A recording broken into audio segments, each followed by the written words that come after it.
Welcome to Real Estate 360 Live with Ryan Sloper, the trusted name in real estate radio. Now, here's Ryan Sloper.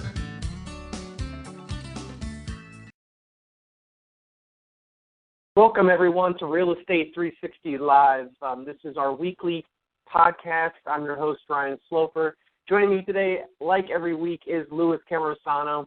For those of you not familiar, Louis is a former school teacher, former attorney, and a former general manager of a major real estate portal. We're going to be discussing everything you need to know that's going on in the markets that can affect you and your real estate decisions today, tomorrow, and a year from now. Louis is often cited in the media as an industry expert in the Wall Street Journal, Forbes, Smart Money, Fox Business, MSN, and others. Louis, we've got a lot to jump into today. Obviously, today was the big thing as far as things on the economic calendar were the initial jobless claims, which came out at 320,000 versus the estimated 335,000, which is what they were expecting. Now, obviously, we always talk about, the market. This is one of the big numbers that Wall Street really pays attention to, and they really run with it one way or the other. And as far as mortgage-backed securities or bond purchases, it's huge. Literally on this news, mortgage-backed securities lost in price almost 75 basis points right off the bat, which pretty much equates to about 0.25% in interest rate. And I wanted to kind of read, because I pulled up an article on Bloomberg, and I think it's just so interesting how these reporters can take this information and turn it and spin it into where this is like the greatest thing that we've had happen since 2007. This is an article written in Bloomberg, and obviously the headline was Jobless Claims in U.S. Declined to Lowest Level Since 2007. Claims for jobless benefits, and this is written by Gina Bilic and Michelle Jamrisko. And claims for jobless benefits unexpectedly dropped last week to the lowest level in almost 6 years, signaling the U.S. job market continues to mend. The number of applications for unemployment insurance payments declined by 15,000 to 320,000 in the week ended August 10th, the fewest since October 2007 from a revised 335,000. A Labor Department that basically showed that today. The median forecast of 44 economists surveyed by Bloomberg called for 335,000. There was nothing unusual in the data, and no states were estimated. A Labor Department spokesman said the data was released to the press. The slowdown in firings may be a precursor to a pickup in hiring, which would bolster household incomes and spending. Fewer dismissals are also helping boost consumer confidence as growth in the world's largest economy shows signs of picking up in the second half of 2013. The trends remain favorable. Ryan Sweet, an economist at Moody's Analytics, said the job market has improved since the July payroll reading. Now, I guess, Louis, if you had no clue what was going on in the job market and you just read this, you'd be like, wow, looks like the economy is just turning around, right? Wow. Really, right. 15,000 off in the applications, which, once again, we always talk why these numbers are so skewed because it's not taking into consideration part-time workers and things like that. But this is something to jump up and down about. They make this seem like, we're getting ready to turn around our deficit and everything else with this. This is right. It's the narrative that they need to say that the job market is improving. I wrote a blog post last week on this initial jobless claims, and it was a reaction to the similar story that came out last week by the Associated Press, where they had a breaking tweet saying U.S. employment aid applications up only 5% to 330,000, a level that signals steady job gains. And I make the point, Ryan, that fewer people losing their jobs does not mean more people getting jobs. And they keep harping on the fact that fewer people are losing their jobs is somehow some type of indicator that people are getting jobs. The only indication that we know of that you can follow in any type of report of people getting jobs are the two reports. What is it? The ADP report and the non-farms payroll report. Now, you can maybe not place much stock in them, but at least they purport to measure some sort of jobs growth. But they've grabbed onto this lower number of initial claims as somehow being good. And what they're failing to realize, Ryan, is when you have a low labor participation rate, that means there's fewer people in the job force. That means there's fewer people that can lose their jobs. When you've had a recession for 6 years, there are fewer people left for companies to get rid of. And so to extrapolate that somehow fewer people losing their jobs it means that the job market is recovering is ridiculous. And at the end of the blog post, I finally made an analogy. Maybe people didn't understand kind of that concept, was when the American buffalo were being exterminated. In the final years of that systematic extermination, fewer buffaloes were being killed in the final years than they were when they started. Now, does that mean in the final years that more buffalo were being born or that the size of the herd was increasing? No, it just means there's fewer buffaloes left to kill. Now, for the job market, Ryan, fewer people losing their jobs, well, that's a good thing, but the numbers are still large, 300,000 people. And I've heard people say, well, that always happens. People are always losing their jobs, and you're going to get that. That's true, but we're not gaining that many jobs, and the labor market participation rate is not increasing. So if you look at what Bullard came out yesterday, and he said that, I think the job market's improving, and I only want to look at the unemployment rate because that's the number that I think shows that the labor market's improving, but I just don't have enough data. Now, what does that mean? He's had 5 years worth of data to show that basically QE is inconclusive in any way, shape, or form of helping the economy. They want to stop QE, Ryan, but they know if they stop it, rates are going to skyrocket, and you're going to have problems with the real estate market, problems with the housing market, problems in the economy, problems with the cost of U.S. government borrowing. So, Ryan, what are they going to do? Are they going to taper in September, October, November? And what's the reaction going to be? Well, my feelings are that they're not tapering at all. And I don't see them tapering even until maybe the spring or middle of next year. Like I said, I mean, all the economic indicators that I'm looking at are which is like how many, full-time jobs are actually out there for people to have new jobs that are being created. That's not happening. So we're basically in an economy, if anything is just stagnant, it's not moving. Our housing prices going up, yes, but that's a byproduct of low interest rate and a lot of investor demand. And as interest rates rise, we're going to actually see a shift. And I've been talking about this a lot with my clients, especially in where I live in the D.C. metro area in one particular area. We've already started to see the shift going into the fall, that it's moved from a seller market more back to a buyer's market again, because once again, if somebody's going to be paying those higher prices for homes, it's not necessarily going to be full price anymore. It's going to be a little bit of a discount. They're also going to be asking for closing costs to be paid by the seller. So we're already seeing a shift in the real estate markets with interest rates climbing this way. So, and you're in a good market, Ryan. Absolutely. I'm in a great market right now. I'm in an absolute great market, and I just think that, and we're going to jump in later in the show, and I'm going to take a lot of the comments from different CEOs of like Zillow and NAR and their comments on interest rates, because I think it's actually interesting how different people view these things. But I know that there is a direct correlation with the interest rates and where home prices are going. Anybody that says differently is absolutely crazy, because I can see overnight when these rates shift up. Just today, they shifted another quarter. This is either going to scare a few more people off the fence, or it's going to basically make those people stay in their home for their next 10 years and they're not moving at all. So, Ryan, there is this nonsense that somehow the interest rates are rising because the economy is improving, but there is that powerful media out there saying that, look at today, the rates, the initial employment claims are down, the economy is improving, and so we can withstand these higher rates, and that's the reason rates are going higher, which is absolute nonsense. Rates are going higher because the Fed is only talking about stopping to buy bonds, and if they stop buying them, there's not another buyer. It's a simple supply and demand thing, and rates are going to go higher. Yeah, and it's going to kill real estate and kill the stock market. Absolutely, and you just made the point that St. Louis Fed President Bullard had came out and basically said he's only looking at an employment situation, right? So this morning we get jobless claims, right, and they come in fewer than expected. So what happens? The Wall Street basically takes the information that they have from Bullard, which is part of the Fed. They say, well, we're going to look at employment.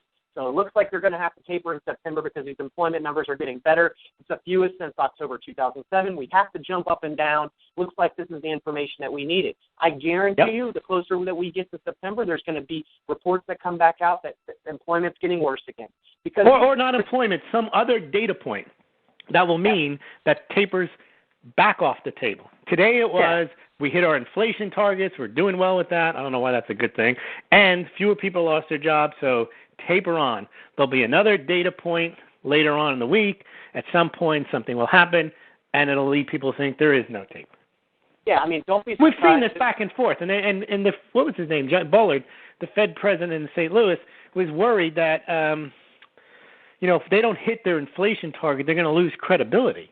Right. I think they're losing credibility with this trotting out different Fed presidents from all over the country saying, we need to taper. No, we're not going to taper. Oh, I didn't mean I said it was going to taper. That's like the biggest farce going. Now, we've been hearing taper talk, Ryan, since you and I were doing the CBS radio morning show back in February and January of this year. Yeah. They've been talking about tapering and when they might do it. They've been talking, and it's merely talk, like you said. I mean, we've been talking, for 2+ years now about, the implications of what the Fed's doing and the artificial manipulation of interest rates by buying mortgage-backed securities, and that this is just not something that's good long-term, but they don't have any more any bullets in their gun. I mean, they're out of ammunition. It's going to be more of the same. And I mean, my thoughts are, Lewis, that I actually think that at this point, that the confidence that everybody has in the Fed and what they're going to do, I think that what happens when the Fed doesn't start to taper in September is actually going to be a very interesting situation. I think that they're actually going to have to start talking about potentially adding to this because interest rates have now risen back up in a rate. I mean, they're headed to 5% at this point. Okay. Well, today, the 10-year went to 2.8. Yeah. Oh, I mean, if we look at it, let's see, if we pull up where everything's at right now. Yeah, I mean, we're way up there. We have the 30-year coupon. Yeah, I mean, we're looking at close to 5% interest rates at this point with the data that we have today. So we go from close to 3% to 5% in a couple months. I mean, that's a huge swing. And guess what? The Fed wants to look at data. They're not going to be able to interpret this data for 6 months from now because you're not going to be able to see what the implications of that were from people buying and selling homes. And but remember, Ryan, they want low rates. They've said that, irrespective of whether they're going to taper or not. But how are they going to get low rates without QE? Just because they say so? Yeah, look what the market's doing already without them just talking taper. They actually cut the bond purchases. It's going up. Right. They don't have. They're going up the rates. Yeah, and I mean, if they're buying basically 80% of all mortgage-backed securities, which is to keep interest rates low, and rates are still rising on top of that, and the 20% from private investors are only doing it because they're following what the Fed's saying. And at this point, that 20% that's falling out of the market is pushing interest rates up right now. I mean, and unless the Fed were to come in and start buying more of this stuff, we're going to have. Or to say they're not going to taper and they are going to buy more, and then actually do buy more. I think that the smartest thing that they should say is to give some sort of certainty, which would be, hey, we're not tapering in September. We might not taper for another year or two until the employment situation is where we want it to be. You'd be better off to say that and make it very clear cut. With all the ambiguity that they have, that they've created, the uncertainty on Wall Street, every little piece of economic news that we have each day is driving interest rates crazy. I mean, they're all over the map. They don't want to admit failure, Ryan, because to do that would say, look, we've done it for 5 years and it hasn't worked. So what they keep saying is they keep showing, it's green shoots or we're seeing an improvement. They've been using the word recovery summer. Now we're in a recovery.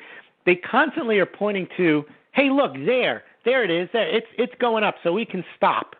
And the reason they do that, because if they didn't say that there was any improvement, it would look like that they've embarked on the most ridiculous money printing scheme of all time that's had no impact. So you made that point months ago. They have to say things are doing well, things are doing better, and therefore maybe we can stop. But they know in their heart of hearts, and Bernanke slipped in that press conference about a month ago in front of Congress, and he said, if interest rates were to rise, the economy would tank because the economy is weak. He said the economy is weak. Yeah, and guess what's happening right now? Interest rates are rising, right? So what does he think is going to happen? He already said it, and I think he's correct. And I think we're going to start to see it this fall, and it'll be interesting to see because they don't have any other moves here. I mean, we've talked about it. They have the only option they have at their disposal is to print more money, buy more mortgage-backed securities. Interesting to note, Fed Bullard also said, I don't know why. There's no good explanation of why the inflation's so low. You really don't think you know the explanation to that? Because fake numbers. They're fake numbers. You're printing money, but it's really you're just adding zeros to banks' balance sheets. Can you imagine if this actual money was all filtering out to the general public? You would see exactly that inflation number would be through the roof. But when you just have banks borrowing money from you at next to nothing and investing in stocks and whatnot, you might not see, what inflation's really taking place. Do we have inflation? Sure we do. I mean, you can go to the gas pump store, you can go to the grocery store, you still see it. Or you can try to buy a house. Yeah, or pay your rent. Those are the three biggest things, Ryan. Cost of shelter, food, and energy are all way up. Yeah, just because an iPad hasn't increased in price doesn't mean that consumers aren't feeling the pinch. And what is it? Don't they like to factor out food and energy? I mean, it's just they're volatile. They've been up. They just keep going up. Well, yeah, and I mean, unfortunately, guess what? That's like you said, cost of shelter, your food and your energy. Your gas to get to work, those are going to be your biggest bills pretty much every month. So, I mean, I don't know how you can factor those things out. So I think the Fed is just speaking complete nonsense. I think they know they're completely screwed. They don't have any options the way out of this. They're going to have to really start, somebody's got to get a hold of these Fed presidents and start telling them, hey, it would make more sense for them for most of them to get on the same page, because otherwise they're actually being counterproductive to what they wanted, which was a low interest rate environment. You know what I mean? If you look at the data that they're looking at, and if what they really want is improvement in the economy, there is no way there's improvement in the economy. If they think QE works, then they should keep doing it. If they think that the economy is fine and that it's mission accomplished, then shut it down. And you're the one who made the point a couple of weeks ago on the show. You said, what happens if you just stop QE? What happens? It collapses. It's a disaster. Yeah, they know that. So why do they pretend that the economy is strong enough to withstand no QE? The entire economy is based on QE. Yep. They're just talking to try to talk it down. And you made the other point that if they did taper, they'd be right back at the trough a month later when the markets collapsed, or even sooner. They would increase QE. And they'd look like complete idiots if they did that, right? Because they've had to backtrack on their words once. If they did it again, the credibility really starts to go out the window, and I wouldn't be surprised if Obama's ready to get rid of Bernanke as soon as possible. I think he kind of tried to get rid of him on that show, and he said Bernanke stayed longer than he wanted to. I think he meant longer than Obama wanted him to. I think what got him was, I don't think Obama or anybody who's in favor of massive stimulus wanted to even hear the words taper. Nope. I think they wanted to say, hey, we're going to print until at least I'm out of office and let it collapse when I'm gone. Yeah, don't talk about doing this on my dime, And that's what I think Bernanke was talking about it, because he didn't want to leave as the Fed president as the one whose basically his entire tenure was based with his foot on the pedal and on the printing press. Doesn't that sound familiar? All to the likes of what Alan Greenspan did. Remember all those years of low interest rate environment, and then he was the maestro. He was the maestro of everything. Got blamed for the disaster that happened. It's interesting because I was reading an article on, I believe it was CNN, about what's going on in England right now, and basically, I believe it's the Bank of England Governor Mark Carney has been basically hailed as the Canadian guy. Yeah. He's been hailed as a savior for the UK economy when he was appointed 9 months ago. But now all of a sudden it's like basically people are saying that he doesn't know what he's doing and that they might have to get rid of him. And what's basically been taking place over there is that, Carney assured investors that the bank would not raise interest rates until the UK unemployment fell to 7%, a level that it forecasted would not be seen for 3 years. So he came right out and gave what he thought was the timeline for that to happen, right? And now everybody's calling for his head because guess what? The real estate markets are booming and prices of homes are appreciating. Well, guess what happens when you have a low interest rate environment, guys? It doesn't mean that the economy is doing well. It means maybe housing is doing great because when there's low interest rates, right. Guess who shows up? The investors show up. Anybody that can get their hands on cheap money that can buy is going to buy. And I think it's comical because it just shows that it's not just the United States, it's everywhere. It's every country.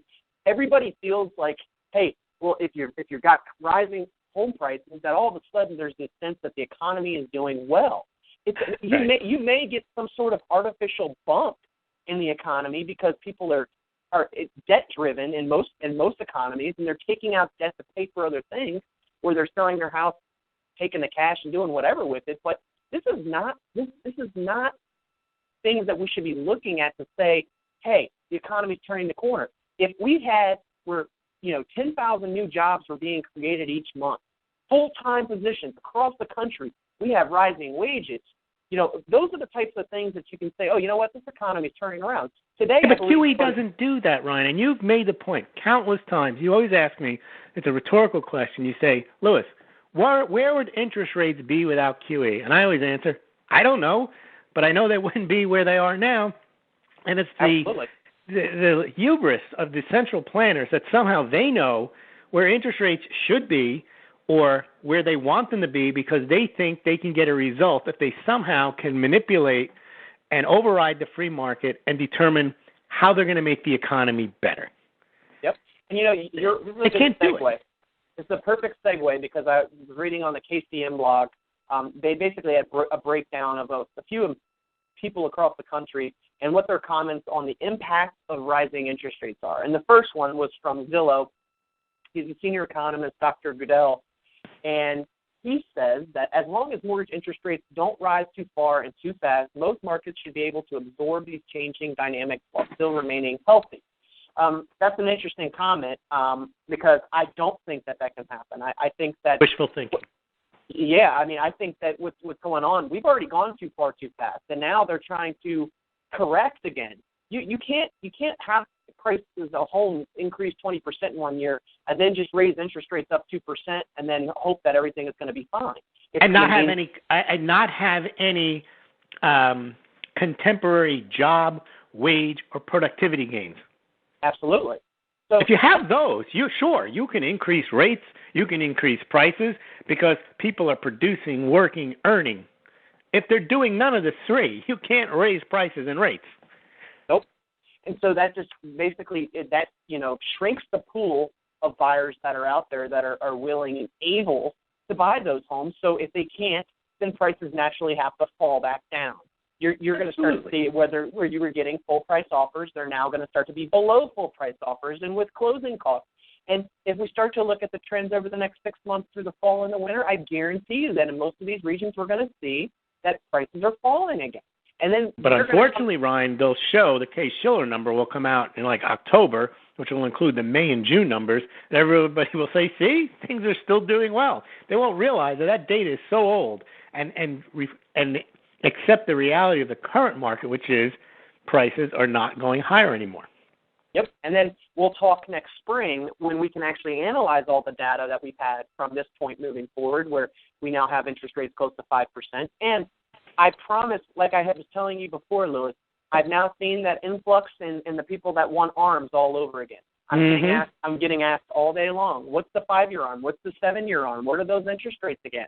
And it's because it's just the nature of the beast. That's what happens. People want the blow off top. They think they missed the party. They're coming in now.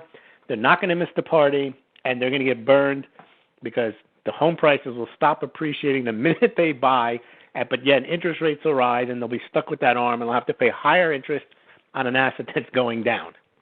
Yeah, and this is, history repeats itself over and over again.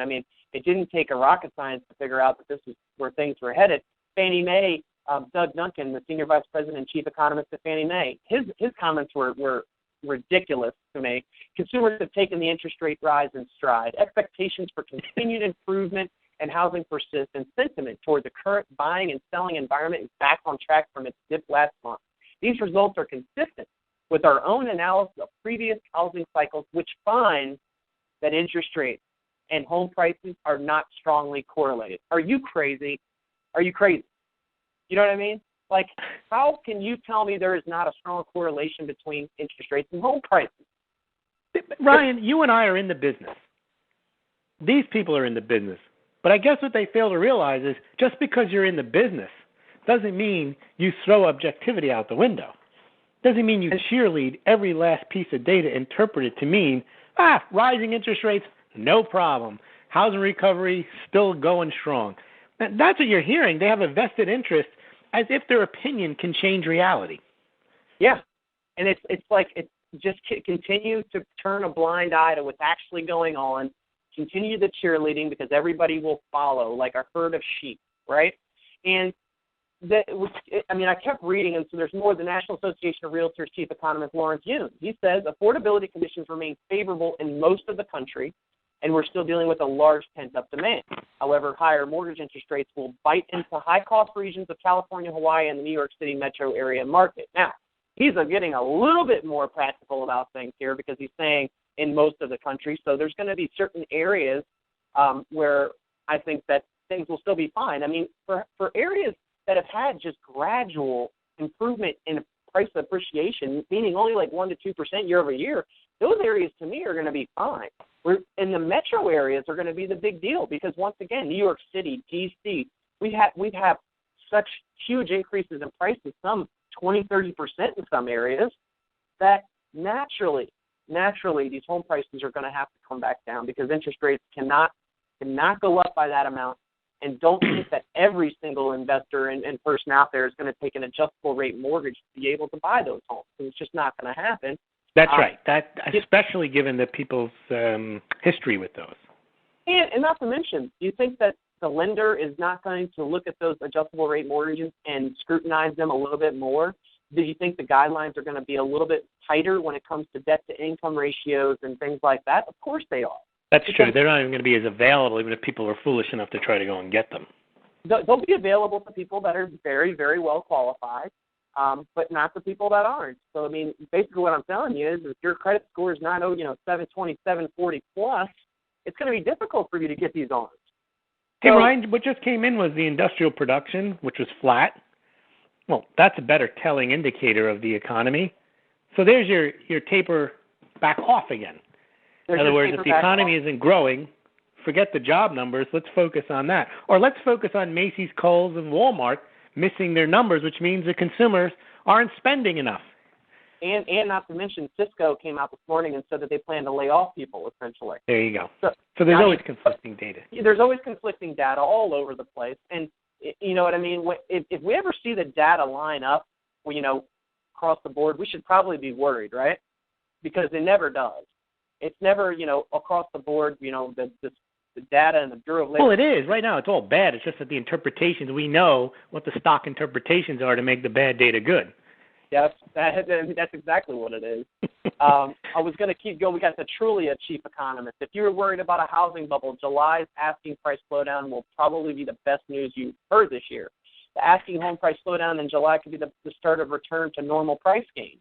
The blazing fast price increases we've seen in recent months could not last, especially with rising mortgage rates, expanding inventory, and declining investor interest. He's hit it a lot better than the other guys have, right? Yeah, he works on the concept of home affordability by market, which makes sense. He doesn't just say we're not at 2005 and 6 levels yet, and therefore we're not in a bubble. He goes by what you can afford in your particular area, and he's saying in some areas where home prices are undervalued in accordance with historic affordability levels. That's a fair analysis. That's a fair analysis, but what's interesting to me is I think that the Fed actually thinks that they can control at the rate of, the pace of appreciation by manipulating interest rates up or down, and they can't. No, it's by what people can afford. Absolutely. You can artificially help them afford more, but that doesn't get them a job. And not just that, the swings in interest rates, a lot of the times it's not just like 0.25%. We've seen over the last couple of months that it's a half, it's a point, it's 1.5 points. I mean, these are huge swings that change the affordability for people big time. I mean, this could be the difference between you qualifying for a $500,000 house now and a $400,000 house now. Huge difference. Huge difference there. I mean, that's the difference of, well, maybe I guess we're not going to move out of this house now because, we can only get this size house and we need that size house. So if those are the options that we have, I'd rather stick with the payment that we have on this house than consider moving at this point. And don't think that that's not going to happen across the country. That's happening as we speak. People are now stuck saying, well, this really doesn't make sense for us anymore. I think we'll just have to stay put. Yeah, except in a massive delusional bubble where everybody is infected, most people will be rational, especially given there is a healthy dose of economic reality out there still. They're trying to whip this into a housing recovery, economy's back. Most people aren't buying it. If you remember the mentality back in 2004 and 2005, the number of people that were involved in real estate were going to buy houses, you were going to get priced out forever if you didn't buy. Everyone was talking about it. No one is really talking about it. The people that are promoting real estate and the recovery, it's all talking head type stuff. It's not you don't hear it in your cocktail parties. You don't hear it in, over neighbors' fences. That's not what people are talking about. Yep. So it's not a real mania, and people are going to be prudent. And there was statistics that show that other than mortgage debt, people are really cutting back, and student loan debt, people are cutting back on their credit cards and their other consumer debts, which is a good thing. So they're not cutting back on them so they can go out and take big bets and buy more house than they can afford with ARMs. But my question is, Louis, do you think that they're cutting back because they don't have access to those credit cards anymore, or they're cutting back because their line of credits are being decreased by the banks? You know what I mean? Probably that, but it's probably because they can't have access. Because people, if you give them, it's like the heroin addict. If you give it to him, he's going to take it. Right. But it puts into people a sense of economic reality, whether it's forced reality or imposed reality, or they figured it out on their own. If they're not in a position to get consumer credit, they're clearly not in a position to go out and get a mortgage. No, not by any means. Not by any means. Yeah, and one of the interesting things too, in that comment, and he talks about the declining investor interest.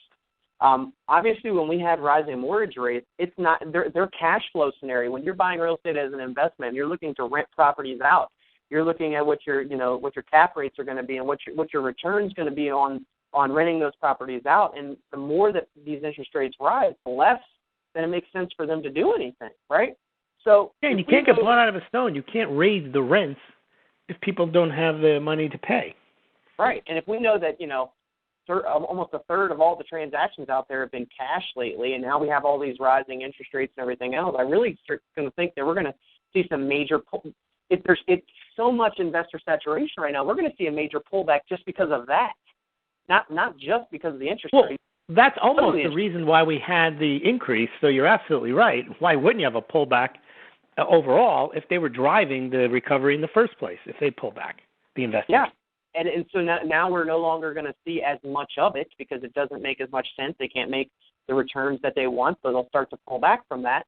And this goes to where you said earlier. So are they going to taper in September knowing all of this information? They can't.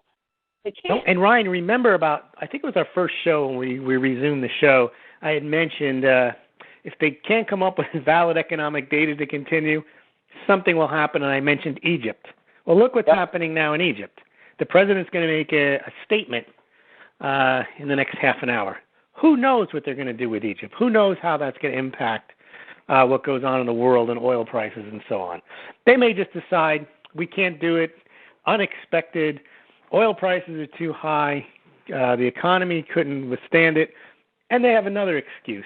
I think they'll find any excuse, like you say, not to taper. Yeah, and I think that's one of the biggest factors when you're looking at interest rates right now and where they're at.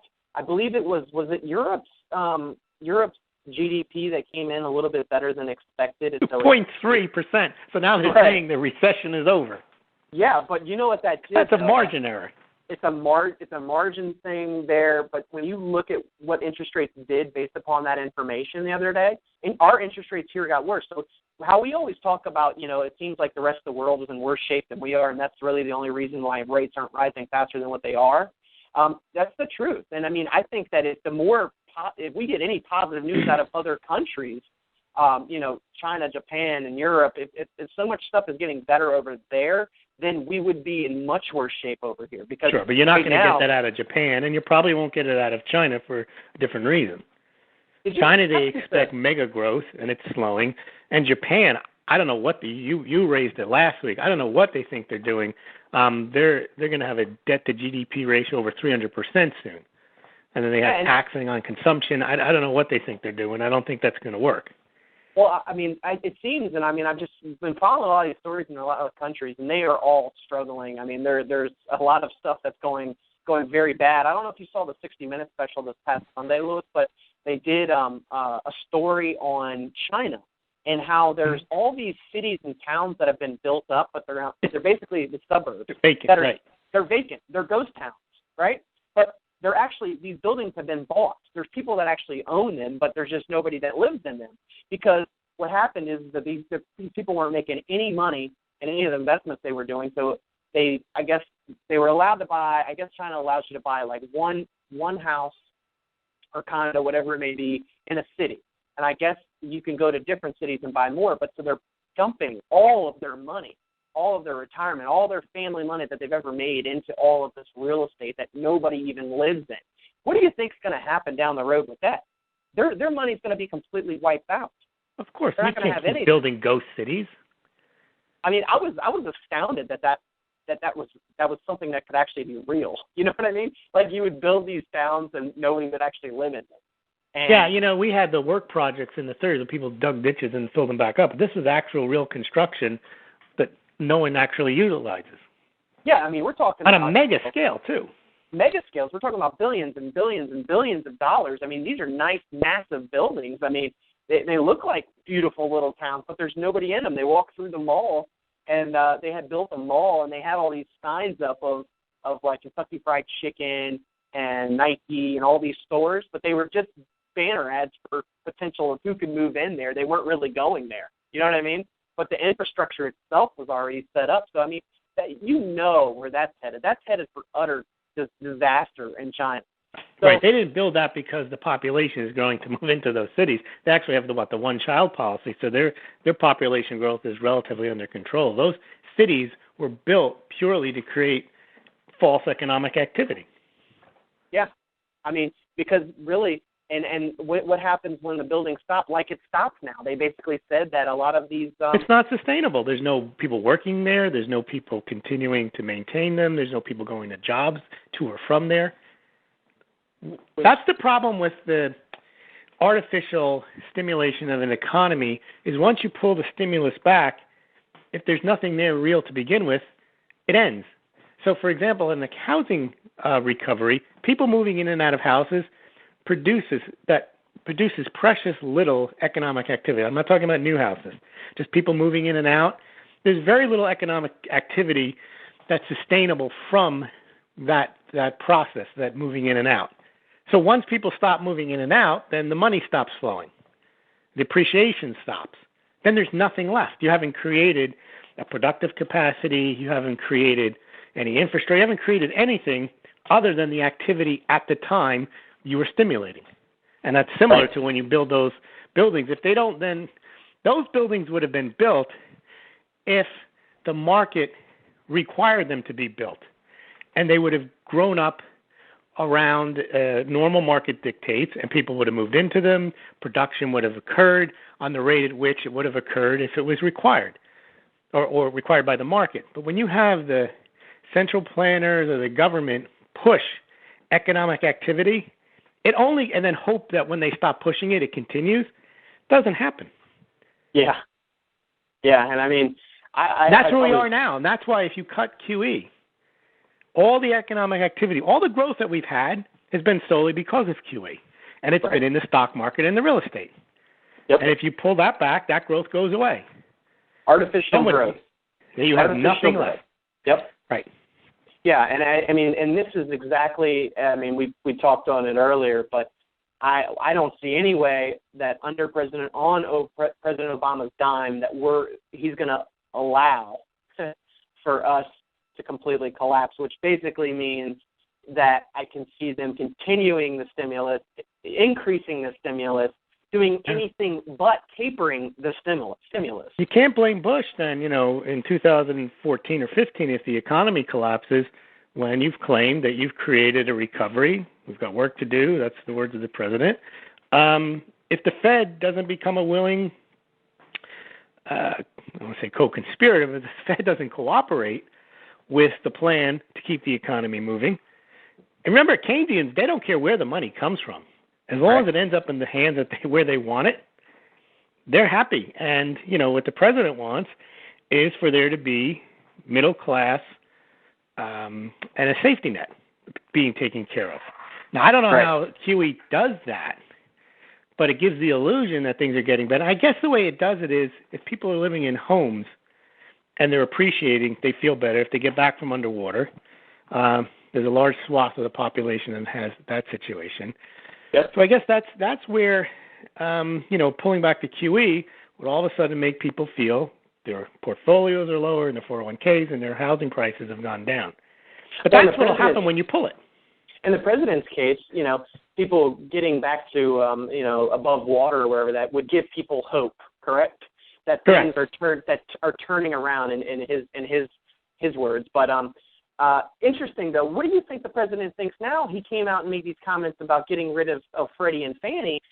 Obviously, we know that he wants to keep interest rates low while he's in office so that obviously the dream of home ownership is alive for so many people. But with rising interest rates, and then he's turning around talking about getting rid of real estate with Freddie and Fannie giants, what would happen? The implications of getting rid of Fannie and Freddie ultimately mean higher interest rates, worse terms, right? So why would I didn't get why? What was the rationale for him making that point? Was he trying to make some kind of strange alliance with the? I have no idea what he was trying to do then. I don't know. I mean, it doesn't make any sense to me. It's kind of counterintuitive for him to say anything about this. I mean, because it doesn't help his base to say something like that. It doesn't help his. I don't know what it helps because he basically made it sound like he was just going to leave it to the free market.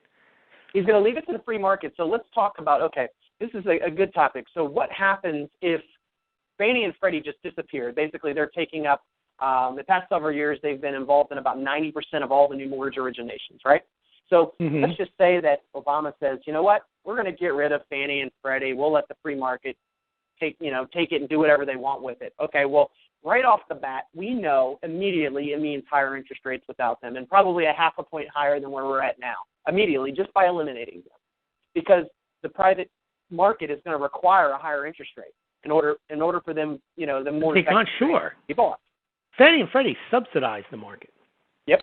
So right off the bat, we have higher interest rates. Then another implication could be that they no longer want 30-year mortgages, right? They want a shorter term. They maybe want a 25-year loan like is out there. I believe Canadian mortgages, that's the most you can get is 25 years. So you have shorter term loans. You have higher interest rates. And then I'm thinking to myself, okay, so... Wait, he said he wanted to preserve the 30-year mortgage and use the government to do it. So what is he going to do? You know how you do that? But you know how you do that? Because you still have FHA, right? You still have HUD. You still have basically the government-insured loan that's already out there that already offers the 30-year mortgage. You see what I'm saying? Yeah, but who buys them? Well, basically, HUD is the one that insures those loans, and I would imagine that the government would turn around and continue to buy those. I have no idea. You know what I mean? I have no idea. I don't think he has any idea. I think he just said it. He said it, and it makes zero sense. I mean, it doesn't make any sense at all. It doesn't even align with what he wants. So I would imagine. And it doesn't align with his political philosophy either. No. And the timing of it was kind of interesting. And because remember when I said he flew out to Phoenix or wherever it was, and Phoenix has had, some of the largest appreciation of home prices year over year. And he said it kind of in the same breath, that housing's doing great here. And then, hey, we're going to start getting rid of Fannie and Freddie. I don't know if I would have said that. I mean, that just, it's mind-boggling to me, really. I don't know what he has to gain from saying that. I don't know really what he has to gain from getting rid of them at this point. Interest rates are already rising. If you get rid of them, interest rates are going to get worse. And I don't think, the other thing, Ryan, is, not that I'm a fan of Freddie and Fannie, but aren't they now making money and returning that to the Treasury in some way, shape, or form? Yep. Money's going back to the Treasury. Which is actually, knocking down the deficit a little bit because Fannie and Freddie, obviously they're in, the government's hands at this point, but they've been making money. It's not that they haven't been doing so. Now, obviously, with the rise in interest rates, they're going to make a lot less money because there's not going to be as many mortgages for them to buy. Right. Just with the refinances that were out there, all of a sudden, if we lose 40% of mortgage applications due to these rate increases, there's going to be a lot less money for them to make. So I don't know if maybe that had something to do with it, with the timing of high interest rates and winding them down, because this might be the time to do it, because with interest rate spikes, there's not going to be as much money for them to be made. They're going to have to internally, Fannie and Freddie are going to have to start to make cuts if they're not buying as many mortgage-backed securities, correct?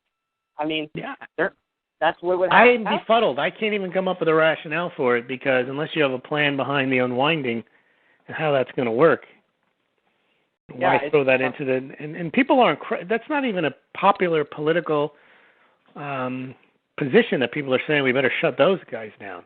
No, I think people could actually care less about that. You know what I mean? People don't care about that. You know, the only thing that people care about right now is when are the interest rates going to come back to 3%? That's what they care about right now, and it's not going to happen. And Ryan, what's going to happen in October when we have the debt ceiling crisis again? Oh, print more money. Print more money. Well, print more money and print more money. That's the only answer that we have, right? I mean, what else is there? I mean, they mysteriously... But I'm saying there's another reason why the Fed may have to step in, because if we had some type of brinkmanship, say the Republicans say, we're not funding this government unless you defund Obamacare, and we're going to shut the government. And if you remember what happened, in 2011, the stock market crashes, but then eventually they came to the final hour solution. Well, let's say this time they don't come to a solution. Let's say the government shuts down. You see an immediate, and you would see an immediate hit in your forecasted GDP and economic activity, because the government is a big portion of the U.S. economy, for better or for worse. Well, that's when the Fed has to step in. You don't have to call it QE. They've got to step in and, in a sense, buy all those bonds. Yeah, the lender of last and only resort, right? Yep. That's them, and I mean, and that's why, I feel like we talk about this a lot, Louis, but honestly, they control everything. The Fed can continue the scheme for as long as they want, because it's just numbers, right? Until they lose control, and then they can't. There's nothing they can do about it. They can try to play catch up. They can keep printing, but to no avail. Right. No avail. But what do you think it would take for them to lose complete control, though? That's the question. What would cause them to lose complete control over the situation? Well, the markets and the rates just get out of hand, and no amount of printing brings them back down. And so because they print so much, then they actually create what's the word? Loss of confidence in the dollar. Right. That's what would ruin, and if the problem is that the Fed loses control, it's a catastrophe. You don't want to hope that they do, because if they do, it is a catastrophe. Well, and we couldn't have Wall Street acknowledge that they lost control, because that would crush the stock market, right? So crush the economy. In general. So that's why I'm almost convinced that, Congress, Wall Street, everybody has to continue to buy into whatever kind of crap the Fed is selling, no matter how bad it stinks. You know what I mean? There's not any other alternative to this at this point. I mean, unless you are a self-sufficient person living in a bunker, you have your own food and your own water. The economy is too interconnected for a crash to be a good thing for anybody. Yeah. Now, eventually, there is going to be no glorious moment where the world economy collapses and then the pieces get picked up and you form this new free market society. It won't. They just recapture the pieces and they come up with another centrally planned economy. And they've already talked about it. If the dollar collapses, you have these internet, what are they called, special drawing rights to the IMF and so on. They will still regain control of the economy. Yep. It just won't be in the form of the United States Federal Reserve, world reserve currency. Yep. At least that's what they try. But I doubt that, if you've seen over history over the last 200 years, 200 or 300, 400 years ago, people lived in city-states. Germany was, 70, 80, 120 little tiny states.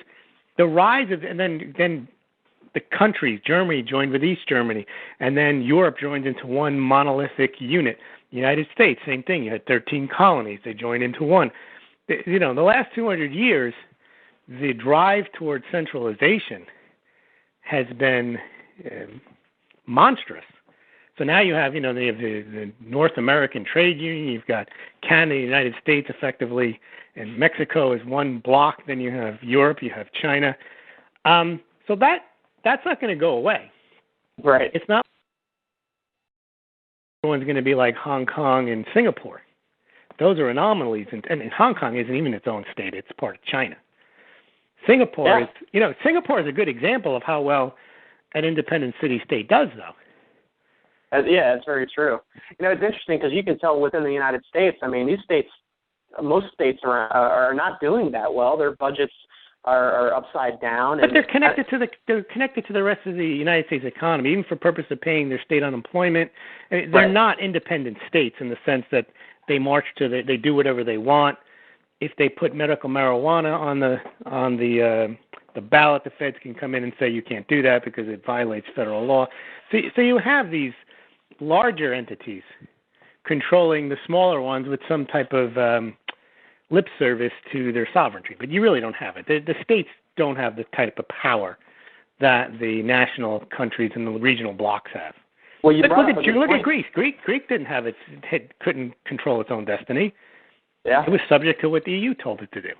But what's interesting is you brought up a good point. Did you see this morning? I believe that was Colorado and Washington basically legalized recreational marijuana.